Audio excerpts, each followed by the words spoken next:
Good evening and welcome. I'm Vincent McCory. This is Africa 54. Now, throughout this week on Africa 54, we have given you an unprecedented inside look at the brutality of the Boko Haram terrorist group.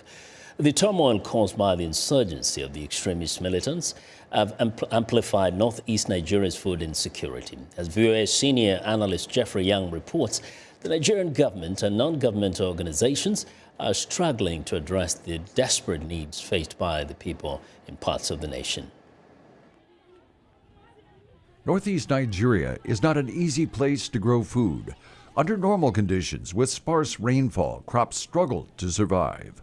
In Nigeria's Borno State and surrounding areas, Adamawa and Yobe, the number of empty stomachs and the deaths malnutrition and starvation cause grow by the day. Especially hard hit are infants and children. The severity of the crisis in northeastern Nigeria is explained via Skype from Dakar, Senegal, by UN World Food Program official André Vornik.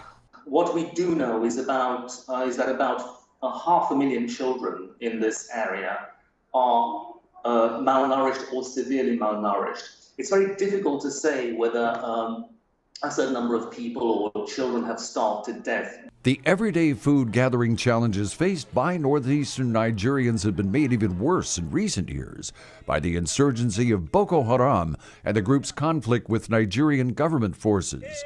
The fighting since 2009 has caused, according to the World Food Program, an estimated 1.8 million internally displaced persons, or IDPs, primarily in Borno State. The WFP says some 4.6 million people in northeastern Nigeria now have food insecurity.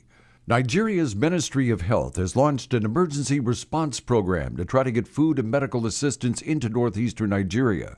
But as with the non-governmental organizations, going into this Boko Haram-torn region can be risky, and that hampers efforts to reach starving people. That point is echoed via Skype from Dakar by the head of NGO International Rescue Committee's mobile health clinics in Maiduguri, Borno State, Aisha Liman. It's definitely very difficult, okay? You're talking about a situation where you're afraid of going to work because you don't know what is out there, you know?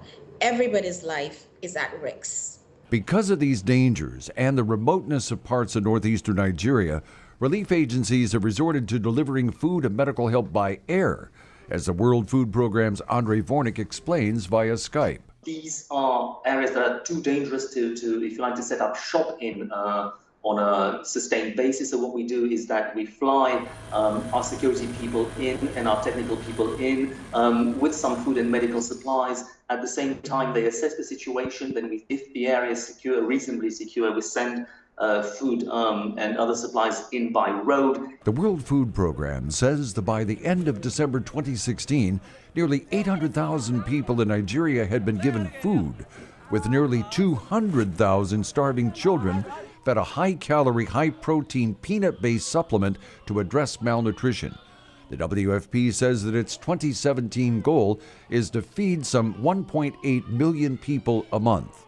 Despite these concerted efforts by both the Nigerian government and NGOs, there are still many hungry, desperate people in northeastern Nigeria who, for various reasons, aren't receiving aid.